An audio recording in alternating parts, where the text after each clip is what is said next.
Okay, so the title of our talk is the origin of the name Willamette, or as I sometimes am told I mispronounce, I say Willamette, but Henry will mention something on that a little bit. And the longer talk is some long overdue linguistic detective work. And I'm going to start out, then Henry will come in a bit and talk about the history, and then come back and we'll kind of like weave in and out of this. But just to give an introduction to why we feel like this is an important and also, I think, fun topic, there's sort of a general consensus now, it seems, and for some time, that the name Willamette is of Indigenous origin.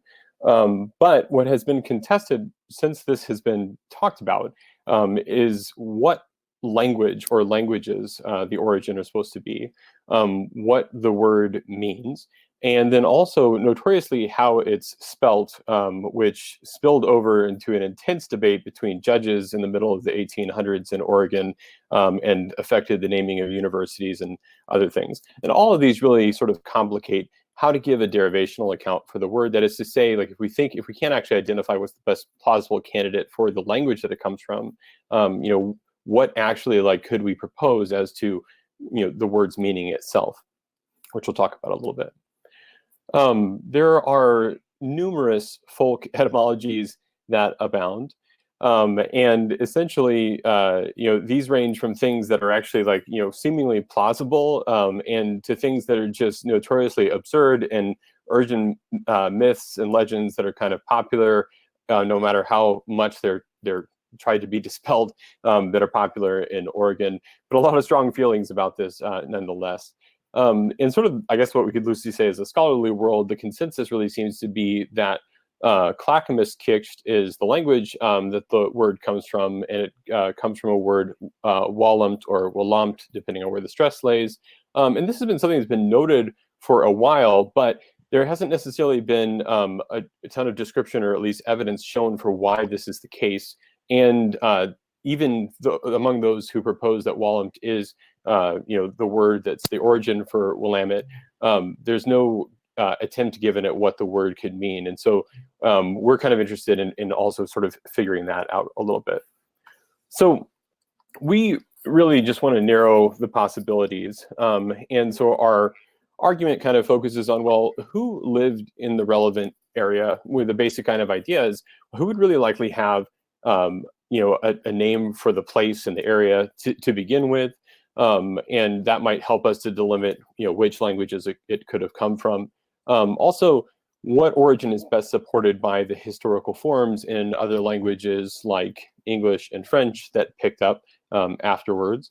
And then if we can identify, the origin that's best supported by that and kind of get a sense of who is there and what language it might be, can we look into that language and how it works and whatever historical records exist to sort of figure out what's the best candidate to propose that. So I'm going to turn it over to Henry now, who's going to talk a little bit about the history and ethnohistory. The earliest historical records associate the name Willamette with the 20-mile stretch of the Willamette River extending from its falls at Oregon City to its confluence with the Columbia River. In the 19th century, the name was extended to the entire river and its associated valley. Next, Bill. There you go. Oh, I hope people can see that. This is a beautiful painting from the 19th century showing Oregon City, Oregon in about 1846 with Willamette Falls in the background. If you've got a full screen, that's the best way to look at it, I think. So the original location of the indigenous village Wallamette was on the west side of the river near its falls, and we put a marker on the west side of the river near the falls without meaning to imply that that was the exact location of the village by any means. According to a classic mnemonic, I guess, the name is pronounced Willamette, damn it. However, the earliest spellings of the name, beginning with the arrival of the first resident Euro-Americans in 1811 with the founding of Fort Astor by the American fur company founded by John Jacob Astor, And with few exceptions going on through the entire fur trade era of first Euro-American settlement, that's about 35 years, give or take, the first 35 years of settlement. All spellings of the name from this period, virtually all spellings of the name from this period, show an A or an O in the first syllable, not an I. The now universally accepted spelling, that is with an I in the first syllable, was given a full French explanation in the 19th century, which goes, more or less, anglicized the diminutive form of the French personal name corresponding to English William, and voila, you get Willamette. And in some versions, this explanation goes along with stories about some French lads taking up residence along the river somewhere. As much of a stretch as this explanation may seem, just on the face of it, I have actually heard the pronunciation Willamette from an elder of the Grand Ronde Indian community, Oregon, the tribe that I've worked with for many years. This man grew up in a French-speaking household. Local French was one of the original languages of the reservation community. So other writers of the past have either asserted or assumed that the name is of indigenous origin, and we concur in that assessment for reasons that we will try to argue in our very limited time today. Local indigenous languages that have been named as possible sources are Kalapuyan, which is a family consisting of 3 languages, Chinook Wawa, historically usually called Chinook jargon, which is an intertribal regional lingua franca, Ichishki, historically usually called Sahaptin, and Kiksht, which is a group of dialects belonging to the Chinookan language family. So I don't know how well anybody's going to be able to see those unless you have the large screen option. Here's on the left hand, here's a map of regional indigenous languages with the approximate location of Willamette Falls marked. And then on the right hand, we have just a map showing the major river drainages for sort of orientation. We exclude Chinook Wawa because its distribution was region-wide, or that is, the map excludes Chinook Wawa because the distribution of Chinook Wawa was region-wide. The languages spoken in and around the lower Willamette region were Tualatin Yamhill Kalapuya, spoken to the west of the falls, Clackamas Kiksht, spoken at the falls and on down the lower Willamette River, and Sahaptin or Ichishki, spoken to the east and the north of Kiksht. Going down the list of asserted indigenous explanations of the name, we may start with the online edition of the Encyclopedia Britannica, which claims that, quote, the name Willamette is believed to derive from a Kalapuya Indian phrase meaning West Bank, unquote. And the trouble with that explanation is that it simply doesn't check out against the sources preserved on Kalapuyan languages. A better try is that of Judge Matthew P. Deedy in 1874, who, citing a Kalapuyan vocabulary printed as an appendix in a 1838 Journal of Travels, called attention to a Kalapuyan element walla, meaning down or below, which he proposed was descriptive either of the lower course of the river or its descent over the falls. Yes, there is such a Kalapuyan element, but Deedy's explanation doesn't account for the entirety of the name. The resemblance between this Kalapuyan element and the first part of the name could just be coincidental. Another explanation was given by a contemporary of Judge Deedy, the historian Francis Fuller Victor, pointing to an element which he spelled W-H-A-H, meaning to spill or pour in, quote, native languages west of the Cascades, end quote. She proposed that the river was named for the spilling or pouring of water over its falls or through its mouth and or along its lower course. Again, yes, there is an element, wach, spill, pour, shared by native languages west of the Cascades, including Chinook, Wawa, Kiksht, and Ichishki. All 3 of those languages share an element, wach.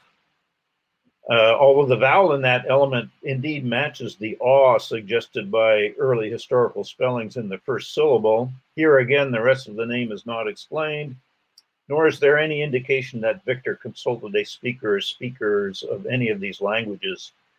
She could have found this element in contemporary literary sources. For example, George Gibbs's popular Dictionary of the Chinook Jargon, first published in 1863 and subsequently reprinted in numerous pirated versions, shows a word spelled W-A-G-H, defined as to pour, to spill, to vomit. So what's missing from this discussion has been input from speakers of the indigenous languages in general, but in particular, the indigenous language that history tells us was spoken at the falls of the Willamette River and on down along the Willamette River to the Columbia River, that is Kiksht Chinookan. At the time of first Euro-American contact, the lower Willamette River and the basin surrounding the confluence of the Willamette and Columbia Rivers, the site of modern Portland, Oregon, and Vancouver, Washington, comprised one of the most densely populated parts of the Chinookan-speaking world. Tragically, this population was largely wiped out by a series of introduced diseases, the most lethal of which was malaria, which first appeared on the Willamette River in 1830. Historical and ethnographic sources identify over 20 named Chinookan villages for this region, among them a village on the west side of the Willamette River at its falls, whose Kiksht name was Wallumt or Wallumt, the people of which were known in Kiksht as the Tlawiwala or Tlawiwala. These Kiksht names are accompanied by no known explanations from Kiksht speakers themselves. So, summary of what we just went over. The name Willamette originally applied to the northernmost part of the Willamette River from its falls down to the Columbia River. It's about distance of about 20 miles. The people who lived in this region spoke a dialect of Kiksht, which is usually called Clackamas by linguists after one of the Kiksht-speaking groups of that area. The earliest recorded spellings of the name support a aw sound in the first syllable, and I can't see the third bullet point. So I'll fill that. The fourth bullet point. I can fill that in. Andrew can tell you that I've taken over anyway at this point. The last bullet would just be that the names and the place for the people who live there really then point to Wallumt or Willamette, depending on the stress, is the likely origin. So that's essentially the direction that we're going to take in terms of trying to explore some of the derivational possibilities, which help us kind of approach what the meaning of the word might be. We do have a few slides in the appendix kind of dedicated to some of these other options for what some proposals recently have been for Ichishki, and also another one attributed to Kalapuya and Chinook-Wawa. So if anybody's interested, we can talk about those in the Q&A period. But we're going to essentially settle on some ways that really explore what Willamette would be. So important to note is just kind of how Kiksht languages work, and Chinookan languages in general. In the traditional kind of whole language typology, Kiksht is agglutinative and polysynthetic. I mean, in the more sort of modern typological approaches that really look at different sort of categories, this especially applies to verbs and noun, which are going to be relevant for this discussion. Because the consequence essentially that we have is that words are going to really be built from a lot of morphemes or multimorphemic, and there may be lots of different ways to derive a given form. Our approach, at some sense, has been a little bit neutral, since we don't have a definite meaning of the word Willamette. We just have it being associated with a particular location. We kind of want to be a little bit neutral and agnostic and say, well, okay, what possible pieces could this break into, and kind of consider their plausibility. But the two most likely paths would be building it from a nominal root that may have other affixes or not, and then from a verbal root, which would end up needing to become nominalized at the end. And another important consideration is whether or not we should consider the string wa as part of as a prefix or part of the root, which will kind of factor in some of these analyses that we give. So ideally, we can find something that is in accordance with the known properties of Kiksht morphosyntax. We don't have to violate how the language works grammatically. In an ideal world too, it would have independent support for its form, or at least some of the pieces. And then it would be in accordance with the ethnographic and ethnohistorical evidence, and as well as being in agreement with the best plausible historical forms in the related terms, like the name for the people who live there in addition to the place. And also, we would need to kind of think about explaining the variation. Why do we sometimes see, possible words that end in MT? Sometimes there's a vowel splitting up those consonants, and some variants for the people don't have any sort of MT at the end at all. So hopefully we'd get something that can explain all of that.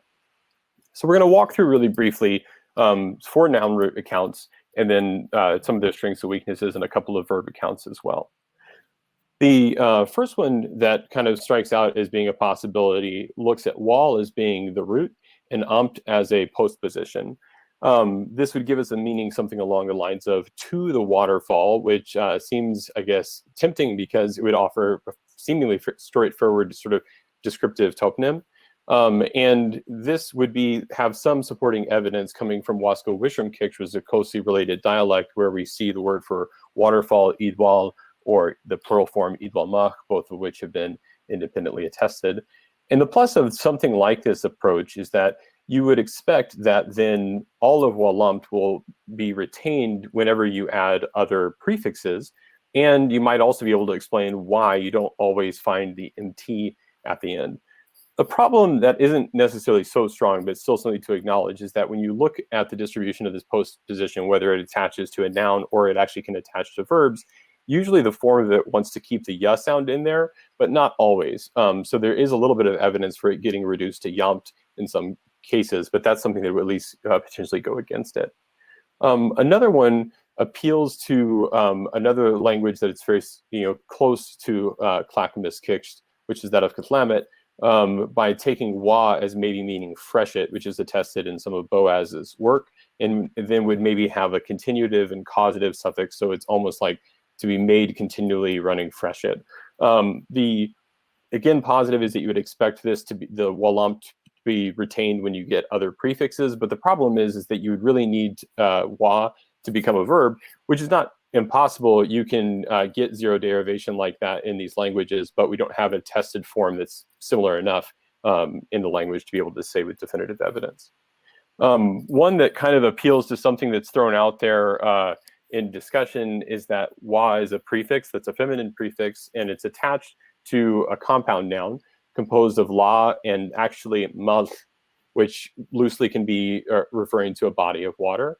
And the plus is that you can actually get the wa form of the prefix on compounds that are monosyllabic, but the problem is that we don't have any other noun that would mean la. And another problem is that the final consonant in mal usually isn't distorted like this, even when it's anglicized. Another possibility is to peel apart the wa again as a prefix and to look at lumped as a noun, which seems like there's no reason we wouldn't expect this to happen. But the problem is that there's no known noun lumped in any of these languages that we could point to for its meaning. And also, if we see that as a root, there's a little bit of a problem in that we wouldn't really expect you ever to lose the MT or find the presence of the additional prefixes that we find in, say, tlawi wala. The verb root accounts all point to the same element as the verb root, and they mainly diverge in the suffixes that they could or could not take. The verb would be wa, which could mean to run, and potentially then applied in the case of water, meaning running water or spilling or pouring potentially. And one meaning would be to go in order to run continuously, which takes the verb root followed by a continuative suffix, then followed by a purposive suffix and marked in imperfective aspect. It seems to be well formed, except for one objection that I'll mention in a second. And you could definitely take this and nominalize it, which is common in some of the place names of this area.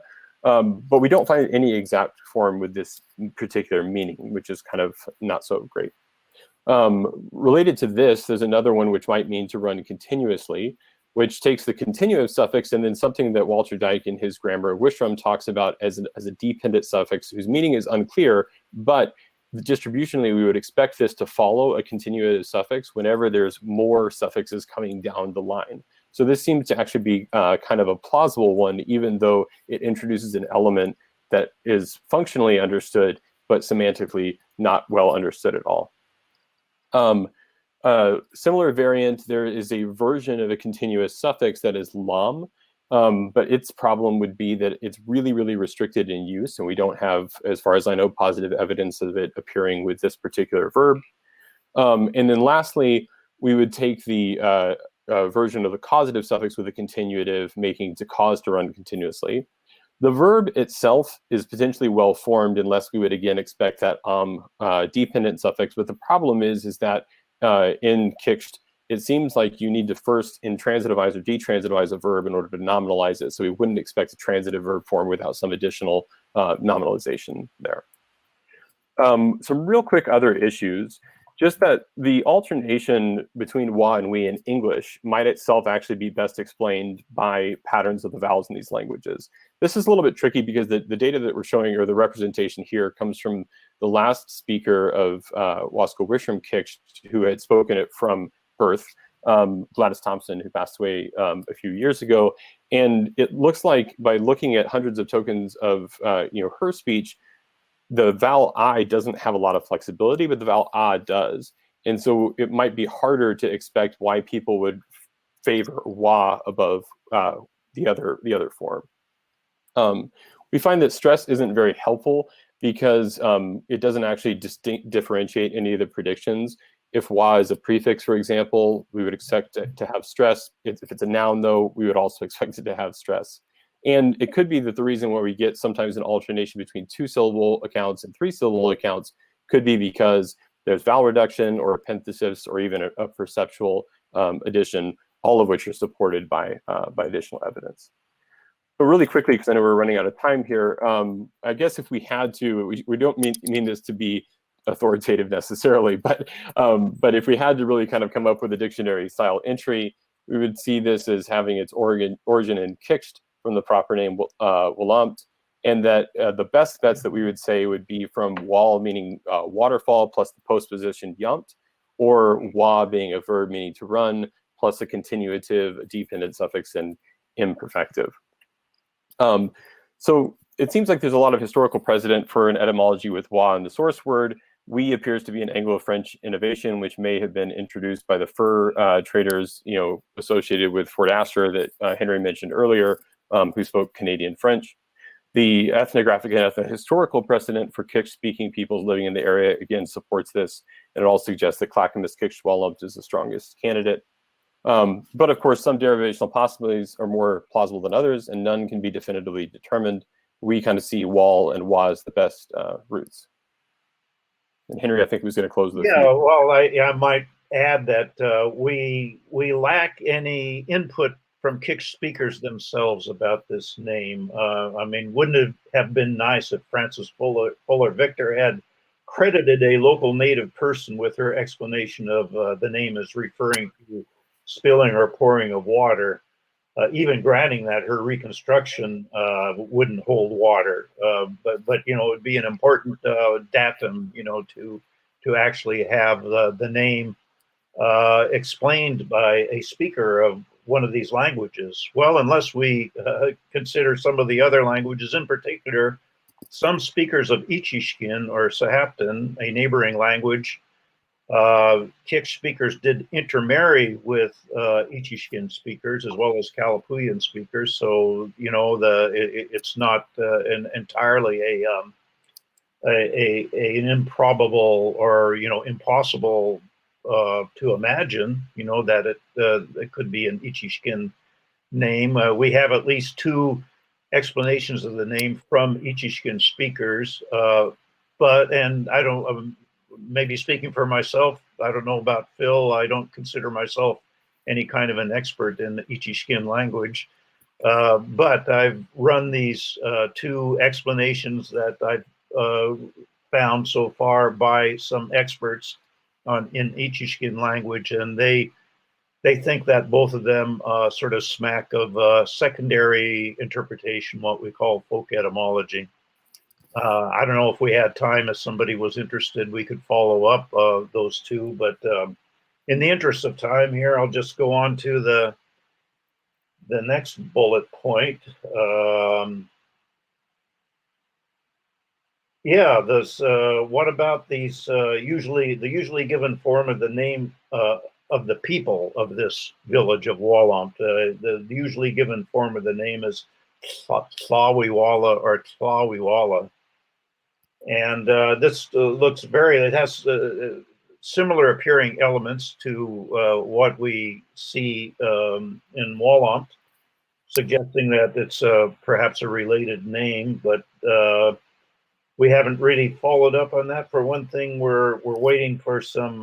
We've become aware of the existence of some important primary documentation, and we haven't been able to lay our hands on that yet. So this is something to be further explored. It may end up actually strengthening, one of these particular explanations. If we're able to explain Tlawiwala.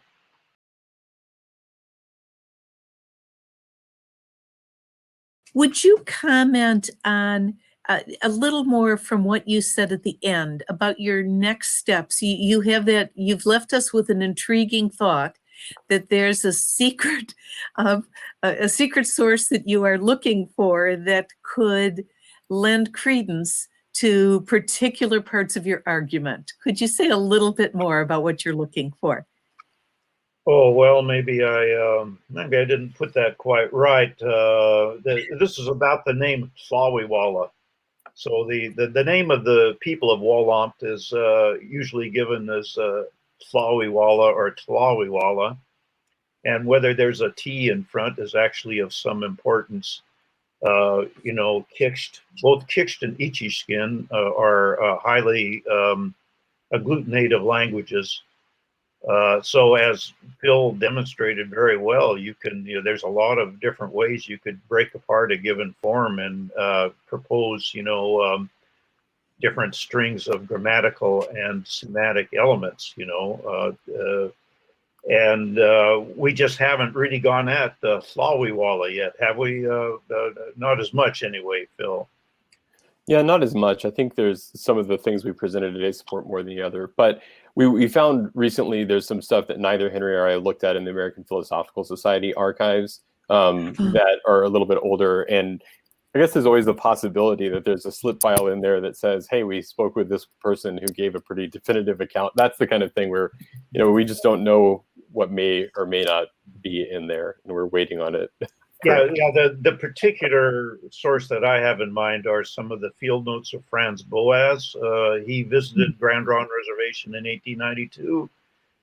Beginning in 1890, he was on the Lower Columbia River, where he began recording some of the first, precise transcriptions from the Chinookan languages. He recorded the language, the Chinookan language spoken at the mouth of the Columbia River, and then Willamette, which is spoken sort of at the head of the Columbia River estuary, pretty closely related to these Kiksht, Clackamas Kiksht materials we're looking at.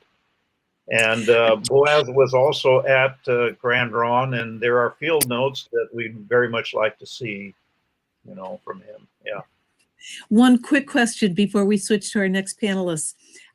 Any known connection to the street named Willamette in Massachusetts? Gee, I don't know that. I don't know that one. There are some real outliers. There was there was a name that goes something like, given to something like Wallamute, recorded in 1789 from early British seafarer. And I actually checked that out. His narrative of his voyage is published, and this is from the far north. This is from like around Prince William Sound and southeastern Alaska Panhandle area. And actually, I came across that as a possible variant of a name of an Eskimo name for the Eyak people of southeastern Alaska. So was able to discount that. And you know, there are some other sort of curious. Well, I don't know. There's a slough up in Washington that's named Wallumt that historically had the name Wallumt. It got changed to Willamette, you know, and how that name ended up there was about a good 100 miles north of the Willamette River. We don't know. So, Nor do we know the connection to Massachusetts. I'm sorry to have to bring I this to haven't a seen that close, one yet. I haven't. but thank you very, very much, both of you, for your collaboration on the work and your collaboration on your presentation. Thank you.